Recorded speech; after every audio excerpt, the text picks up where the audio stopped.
देना जरूर पूर्वजों को, इस्माइल दे देना।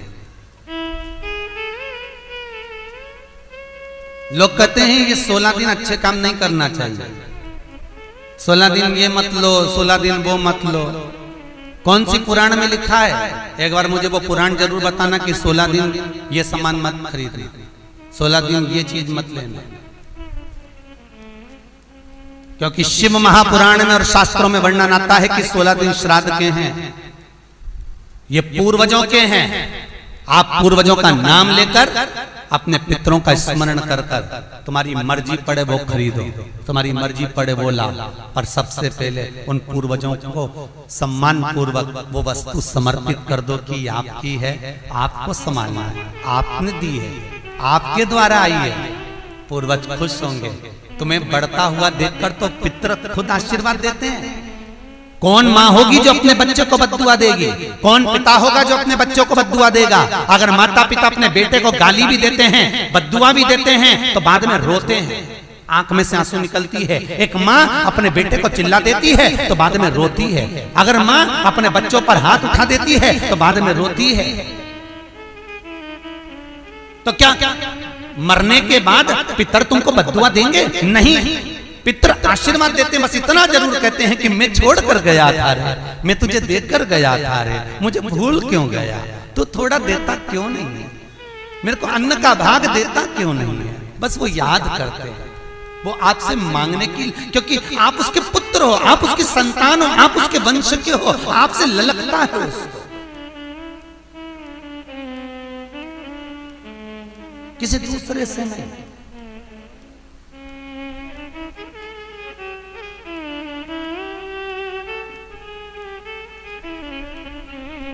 प्रेम दीजिए।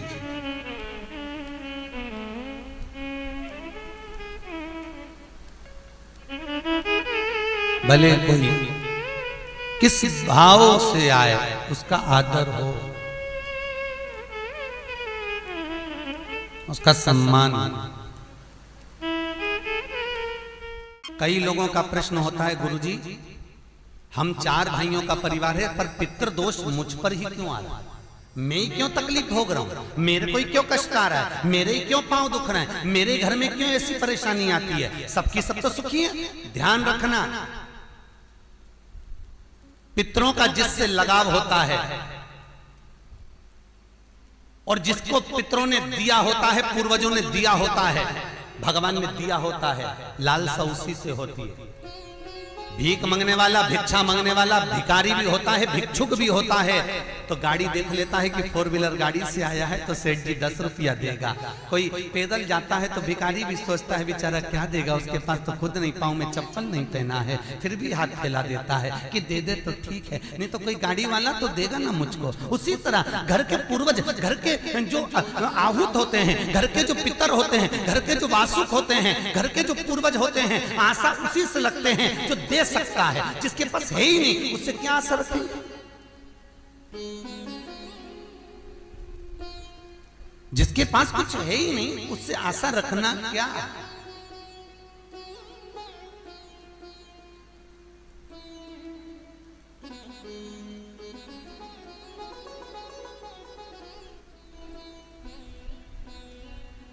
कई लोग कहते हैं गुरुजी हमारे पास देने के लिए कुछ भी नहीं, हम हमारे पूर्वजों को क्या? मत दो ना, इस्माइल तो दे सकते हो।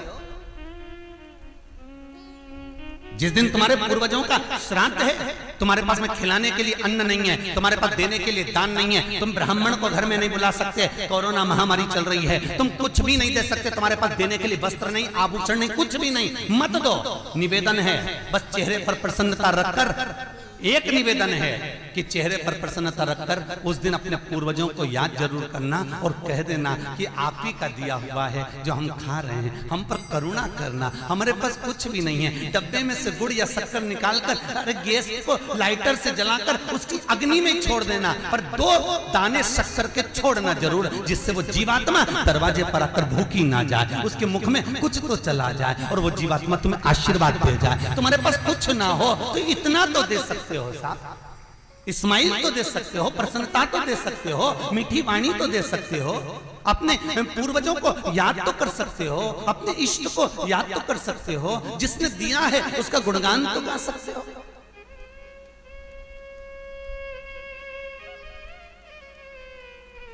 एक नई नवेली दुल्हन को पति ने एक नई नथनी लाके दे दी।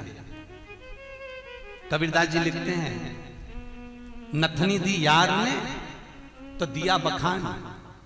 यार ने केवल एक नथनी लाकर दी है, पति ने केवल एक नथनी लाकर दी है, सोने की बड़ी सुंदर, सबको दिखा रही है, घूंघटे में उघाड़ उघाड़ कर दिखा रही है, मेरे पति ने दी है। झुमका बार बार दिखा रही है, मेरे पति ने दी है, मेरे पति ने दी है। एक नथनी मात्र 2000, 5000, 10,000, 20,000, 25,000, 50,000, 1 लाख, 2 लाख की नथनी पति देता है तो सारे जगत को दिखा देते हो। वो परमात्मा देता है तो किसको क्यों नहीं बोलते कि उसने दिया है, उस पूर्वजों ने दिया है। वो छोड़ कर गए थे तो हम खा रहे हैं, अगर वो छोड़कर नहीं जाते तो रोड पर मिल जाते। लोग कहते हैं हमारी माँ ने हमको क्या दिया, हमारे पिता ने हमको क्या दिया, सब उसको देकर चले गए। भले वो किसी को दे जाएं पर आशीर्वाद लिए बगैर मत जाने देना।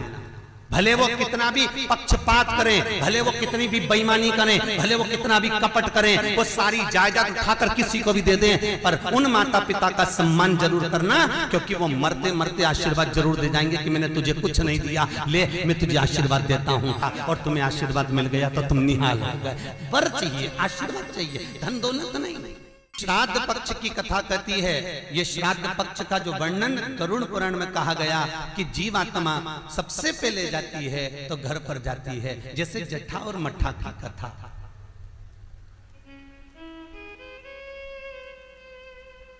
दो भाई हैं, जट्ठा और मट्ठा,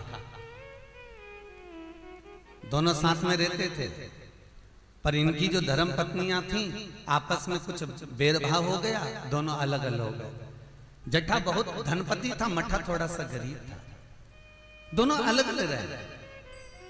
जट्ठा का बिजनेस अच्छा चलता है, जट्ठा का धन बहुत सारा है, संपदा बहुत सारी है, क्योंकि माता पिता का सारा धन जट्ठा ने अपने कब्जे में रख रखा था। सारे माता पिता की जितनी प्रॉपर्टी थी, जितना वैभव था, जितनी सत्ता थी, जट्ठा ने अपने कब्जे में रख ली थी। और मट्ठा ऐसे ही बेचारा सहज भाव का, भोला भंडारी, सरलता का भाव वाला चल दिया, अपना बोरी बिस्तर उठाया, अपनी पत्नी के साथ, बच्चों के साथ चले गए।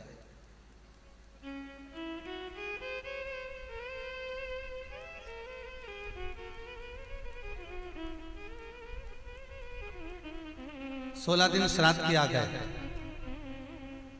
एक दिन जट्ठा की पत्नी बोली, सुनो, इतना सारा गाड़ी बंगला जमीन जायदाद ढेर सारी है, 200 एकड़ जमीन, 200 बीघा जमीन है, 4 ट्रैक्टर हैं, गाड़ी बंगला ढेर सारा है, खूब वैभव बना हुआ है, पर अपन अपने घर में सेठ बनकर रहते हैं, पर दुनिया को क्या मालूम कि अपने पास कितनी दौलत है, कितनी जायदाद है, अपने परिवार वालों को, रिश्तेदारों को, किसको क्या मालूम कि अपने पास में कितनी सत्ता, अपन कितने राशि ठाठ में रहते हैं। तो पति बोला क्या करना है, पत्नी बोली एक काम करो, तुम्हारे जो पिताजी मर गए थे उनका श्राद्ध आ रहा है,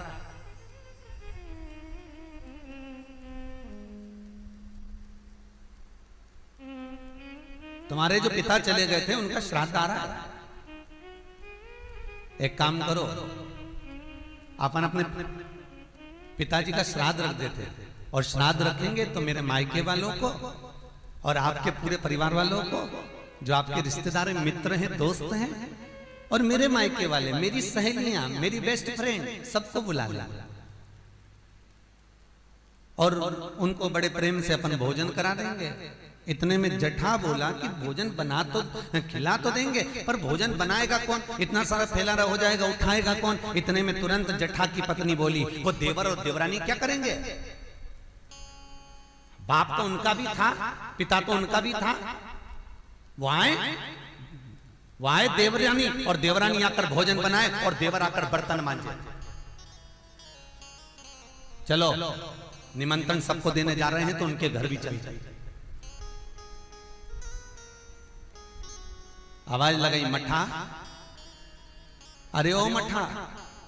मट्ठा ने दरवाजा खोला, छोटा सा झोपड़ा, गोबर से लिपा हुआ घर। मट्ठा हाथ जोड़कर बोला, बड़ा भाई आया है, बैठो भैया, हम बैठने नहीं आए तेरे घर में, कल पिताजी का श्राद्ध है, तेरे को बर्तन मांजने आना है, दुल्हन को भोजन बनाने आना है, श्राद्ध पक्ष में हमने ब्राह्मणी ढूंढी थी, बामनी भोजन बनाने वाली मिल नहीं रही है, सब लगी हुई है इधर उधर। देवरानी को ले आना।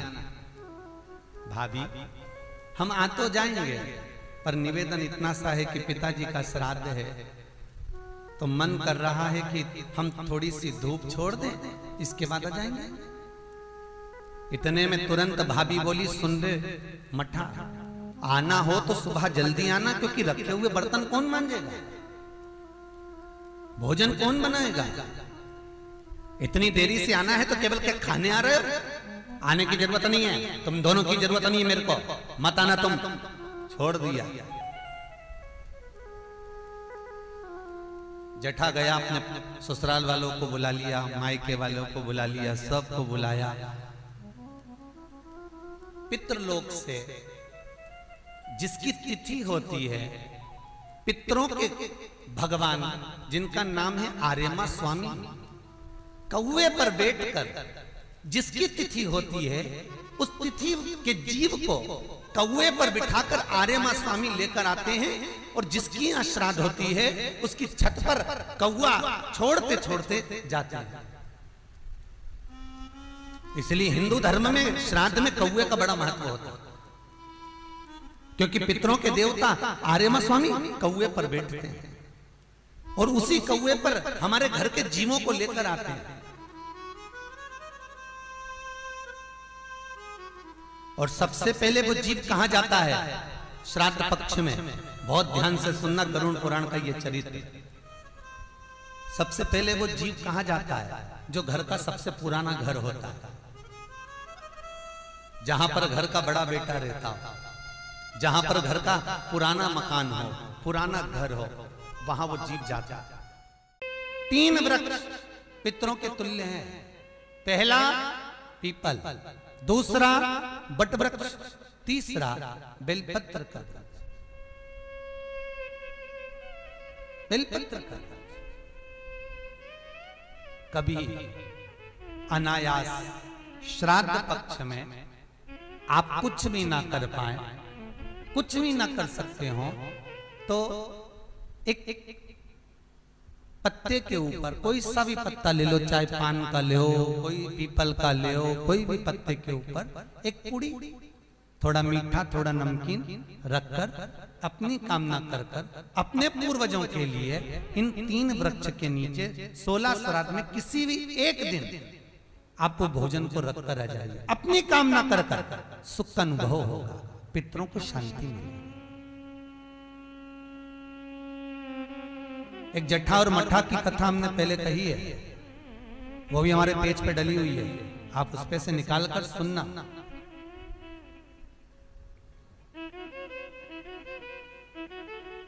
उसमें भी हमने व्याख्यान वर्णन करा जट्ठा मट्ठा की कथा। 3 वृक्ष पितरों के तुल्य हैं, 3 पक्षी पितरों के तुल्य हैं, कौवा, हंस और गरुड़।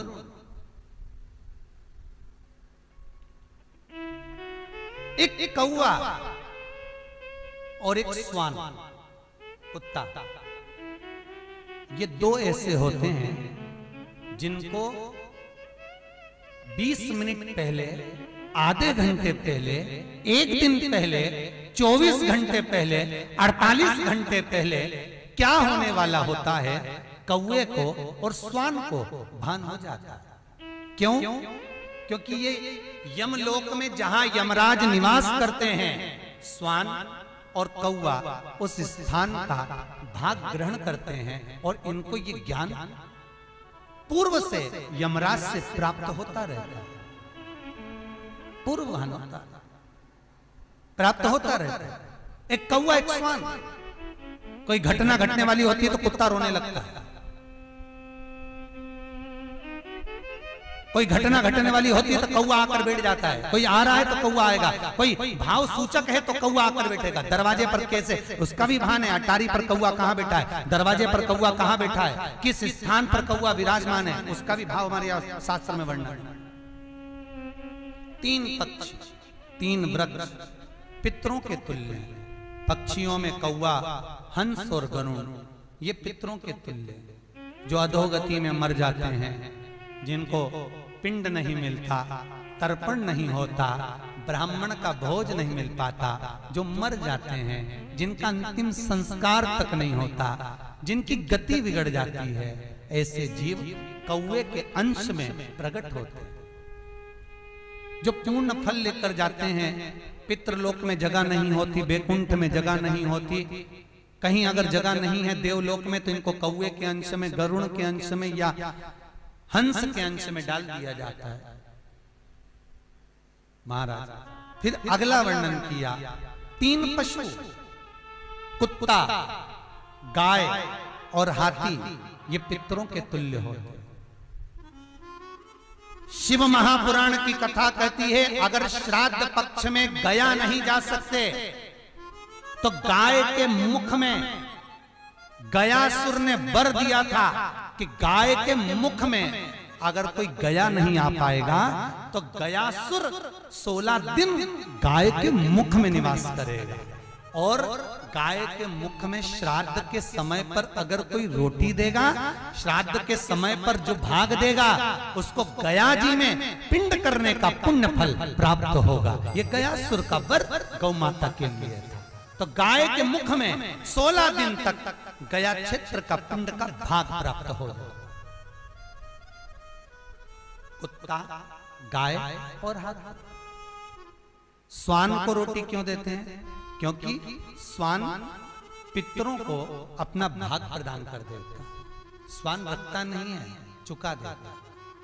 फिर 3 जलचर है महाराज, जो पितरों के तुल्य हैं, मछली, कछुआ और नाग। पिंड जो बनाया जाता है वो पानी में दिया जाता है। मछली जिसको पाती है वो पितरों को प्राप्त होता है। कछुआ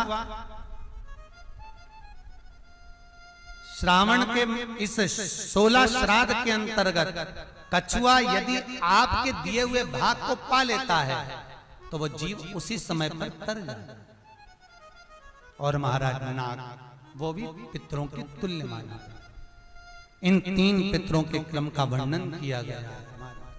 भगवान शिव ओगड़दानी बट का वृक्ष के रूप में ब्रह्मा को बना देते हैं और शंकर बटकेश्वर महादेव के रूप में विराजमान हो जाते हैं। ऐसा सुंदर प्रसंग शिव महापुराण में वर्णन किया।